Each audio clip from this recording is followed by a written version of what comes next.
quando fazer uma avaliação? Quando esse exame é necessário? Então, neste tópico, nós vamos discutir quais são as perguntas que precisam ser realizadas diante da necessidade de um exame, identificar a relação entre as funções cognitivas e os desfechos, né, na vida do indivíduo. Então, a gente vai discutir a importância da avaliação neuropsicológica na sua relação com a funcionalidade do paciente, com a identificação de prejuízos que ocorrem no dia a dia do indivíduo, e assim a gente finaliza, essa aula sobre a avaliação neuropsicológica. Quando indicar uma avaliação, né? Por que que a gente faz uma avaliação? Então, quando ela é imprescindível ao diagnóstico, então falei, por exemplo, aqui dos casos, sei lá, de transtorno específico de aprendizagem, de deficiência intelectual, que a avaliação ela vai se debruçar sobre a investigação de características que fazem parte do critério diagnóstico, ou então, quando a avaliação ela é complementar ao diagnóstico, para ajudar a gente a entender como que está o funcionamento cognitivo, e socioemocional do indivíduo, para pensar em intervenção, para pensar em prognóstico até, né? A gente tem que considerar se houve eventos que impactaram na cognição. Então, por exemplo, uma criança que nasceu prematura e com extremo baixo peso, uma criança, né, que tem uma síndrome genética que a gente sabe que está associada a prejuízo cognitivo, ou, por exemplo, um indivíduo que sofreu um traumatismo crânioencefálico, que teve uma, né, uma condição clínica ali, pode ser aguda, pode ser crônica. A gente teve aí, né, temos ainda a Covid e a Covid longa, que são os prejuízos que se sustentam aí por muito tempo depois, do acometimento, né, pelo vírus. Então, a gente tem pacientes que relataram aí dificuldades com memória, dificuldades com linguagem. Então, aconteceu algum evento que pode impactar na cognição, então a gente tem que conduzir uma avaliação, né? A gente pode pensar na indicação de uma avaliação para monitoramento de tratamento médico. Ah, é um indivíduo que o tratamento médico de primeira linha está sendo realizado, o paciente melhorou os sintomas de uma determinada condição, mas existem outras coisas que ainda estão impactando na vida do paciente. Então, acho que o exemplo clássico que nós temos na infância, na adolescência, é quando a gente tem o tratamento para o TDAH acontecendo, mas o indivíduo continua com prejuízos de leitura e escrita ou matemática. Pode ser que tenha um transtorno específico de aprendizagem associado. Ou então, quais os efeitos de uma intervenção, de um tratamento médico, né? Pensando na cognição, o que teve de melhora? Será que, de repente, depois do uso de estabilizador de humor, né, ou de antidepressivo, esse paciente, depois de um tempo, ele melhorou a atenção, ele, né, melhorou cognição, melhorou raciocínio, melhorou planejamento, né? Será que o indivíduo precisa de algum tipo de suporte a mais? Então, a avaliação, como o objetivo é relacionar com a funcionalidade, a gente tem que se perguntar, né? É um paciente que vai precisar de qual suporte e que tipo de suporte? Isso a avaliação neuropsicológica precisa responder, né? A queixa que o paciente traz é primária ou é secundária, né? Tem algum procedimento que parece que não está funcionando? Então, será que existe uma limitação cognitiva? Será que existe um outro quadro que não foi olhado? Qual o impacto das questões cognitivas, né? Na aprendizagem, na socialização, nas atividades de vida diária para serem feitas com autonomia, com independência. Qual o impacto no trabalho? Então, o que está acontecendo na vida do paciente que não está caminhando, que está trazendo sofrimento para o paciente ou para a família, né? E está impactando na rotina, está impactando nas experiências, nas oportunidades que esse paciente tem de se desenvolver e que podem estar sendo explicadas por questões cognitivas, tá? Qual hipótese que a gente tem? né, na nossa avaliação, tá? E aí, pessoal, a gente não pode deixar de considerar, por exemplo, em psiquiatria, né, as habilidades cognitivas, elas estão associadas a sucesso na terapia, a engajamento na terapia, a capacidade de insight que esse paciente tem, a cumprir tarefas que são combinadas com o terapeuta, né, a sustentar um propósito na consciência. Então, né, o quanto o indivíduo ele consegue se autorregular, ele consegue manter o foco, por exemplo, para conseguir, ter sucesso no tratamento. Então, a gente tem muitos pacientes psiquiátricos, por exemplo, que têm dificuldade até com a manter, né, o uso de medicamento de maneira correta, de entender o propósito e o objetivo da terapia, de conseguir aderir à terapia de forma consistente por rebaixamento cognitivo, né. Então, a cognição ela é um fator importante de prognóstico e de adesão às terapias. Por isso que isso também precisa ser conversado junto com a equipe multidisciplinar, tá. A gente sabe que indivíduos que têm alterações cognitivas importantes, isso vai dificultar a emissão, a aprendizagem de novos comportamentos, que é o que a gente deseja com a terapia, com as intervenções. A gente vai ter dificuldade, né, associada ao prejuízo cognitivo, desse indivíduo em tomar decisões, em explicar as próprias dificuldades que ele tem, então, no discurso. A gente vai ter dificuldade de planejamento, de organização, isso vai impactar na terapia, né. Então, gente, o rebaixamento cognitivo, se identificado, muitas vezes a gente vai ter que pensar numa estimulação, numa remediação, numa reabilitação neuropsicológica, porque é isso que vai dar base e sustentação para o paciente, por exemplo, conseguir realizar outras terapias, para compreender o que está acontecendo com ele e ter maior capacidade de insight e de reflexão, né.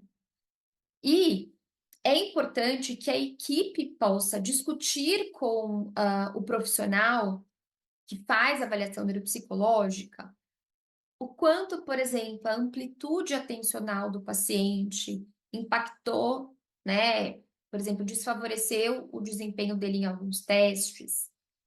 Se for utilizados testes muito fáceis ou testes muito difíceis, então, às vezes, o score do paciente reflete meio que se espera ali para a idade dele, porque é um teste muito difícil para todo mundo, ou muito fácil para todo mundo. Se é um teste muito, muito fácil, não vai pegar um prejuízo. Se é um teste muito, muito difícil, não vai diferenciar as pessoas. Então, não dá para saber também se é um prejuízo do paciente ou se é uma questão do teste que é muito difícil. A gente sabe que o nível de escolaridade impacta, que as questões de conhecimento cultural, né, de nível socioeconômico e nível de escolaridade. Principalmente porque tem muitos testes que envolvem leitura, que envolve a compreensão de habilidades verbais, né, então o nível de linguagem do paciente, muitas vezes, é um determinante até para escolher quais testes vão ser aplicados, tá. Se, por exemplo, vamos pensar em psicopatologia. Estou pensando aqui no indivíduo com transtorno bipolar. Né. Se durante a avaliação esse paciente ele estava num estado de mania, ele estava no estado de depressão, ou ele estava numa fase eutímica. Isso vai impactar na cognição, porque parte da nossa cognição também pode ser modulada pelo humor, né. E quando a gente tem elevação de alguns sintomas, né, de ansiedade, de depressão, de mania, isso pode acarretar em dificuldades cognitivas momentâneas, que não é o padrão do indivíduo, né. Esse indivíduo, por exemplo, ele tomou medicação, não tomou medicação durante a realização da avaliação? Será que ele tem uma dificuldade importante de desorganização mental, de discurso, que faz com que a gente não consiga entender muitas vezes as queixas e como ele explica as dificuldades que ele tem? Qual que é o nível de motivação desse paciente para a realização da avaliação, né? E mais do que isso, quando os profissionais recebem relatórios de avaliação neuropsicológica, eles precisam ter um olhar muito crítico e atento do que a gente chama de déficit. Por exemplo, um paciente com fobia, né, com ansiedade, com transtorno de pânico, com TEPT, a depender de como ele avalia ali a situação do exame neuropsicológico, ele vai estar hiper atento, hiper vigilante. Ele vai estar respondendo mais rápido. Então, eu posso não observar uma alteração de velocidade de processamento ou até uma velocidade maior do que se espera. Eu posso observar um excesso de atenção a detalhes, que pode me parecer um nível ótimo de atenção, quando na verdade isso está refletindo uma questão ansiogênica dele. Ou, por exemplo, pacientes que têm uma memória muito, muito boa. Às vezes é importante a gente esquecer, e esse paciente não esquece. Um paciente que tem dificuldades de funções executivas, de flexibilidade. Ele não consegue mudar o pensamento, ele não consegue mudar o foco de atenção, ele vai ficar ruminando. Por exemplo, um paciente com transtorno obsessivo compulsivo, um paciente com esquizofrenia, né? Ele vai ficar ali com pensamentos ruminativos, né? Certo? Então, pessoal, de maneira geral, a gente precisa ver se existem essas oscilações de habilidades para mais ou para menos, que vai explicar que existe uma dificuldade de tomada de decisão. O paciente consegue traçar metas realistas na intervenção, sem, né, e com previsibilidade de consequências ou não? Existem prejuízos ali no processamento, durante o processo de avaliação neuropsicológica, porque existe uma dificuldade de controle de impulsos? Ou existem prejuízos, por exemplo, em tarefa de linguagem, em tarefa de raciocínio, porque o paciente tem um déficit de atenção muito grande que impacta em outros testes, né? Existe uma alteração de motivação? O paciente, ele não consegue sustentar as informações, então ele vai ter vários prejuízos em várias tarefas cognitivas, porque ele não compreendeu o que é para fazer, porque ele não consegue sustentar, ou ele não consegue sustentar um objetivo, ele vai se perdendo durante a tarefa, então não é que ele não é capaz de realizar, mas por uma dificuldade de compreensão, mas porque ele vai perdendo as informações, né? Existe uma rigidez cognitiva que dificulta ele lidar com o novo, então, cada tarefa nova que é apresentada para o paciente, ele vai ter dificuldade, mas não por conta da habilidade que está sendo avaliada pela tarefa, mas porque ele tem dificuldade com algo novo sendo proposto para ele, né? Então, vejam que a gente tem diferentes aspectos que podem impactar no exame neuropsicológico, que vão se configurar ou como falhas primárias ou como falhas secundárias. E aí, para finalizarmos aqui essa aula sobre avaliação neuropsicológica, a gente sempre tem que pensar que o objetivo final é tentar entender o que impacta nos desfechos que esse paciente tem. Então, o paciente ele está com dificuldades na realização das atividades de vida diária, desde aquelas atividades básicas relacionadas ao autocuidado, higiene, locomoção, até atividades mais instrumentais, como o uso de dinheiro, tarefas da casa, né? E tarefas mais complexas, como um planejamento financeiro, situações sociais, um trabalho novo, né? Então, quando a gente pede uma avaliação neuropsicológica, é porque o paciente está com dificuldade em uma ou mais áreas da vida. A pergunta é: o que pode estar explicando essas dificuldades? E aí, durante a avaliação, a gente precisa entender se a queixa que veio é uma dificuldade primária ou secundária, e se a gente está falando de um estado momentâneo, ou se nós estamos falando num traço que é crônico, que é estável, que é uma característica do próprio paciente.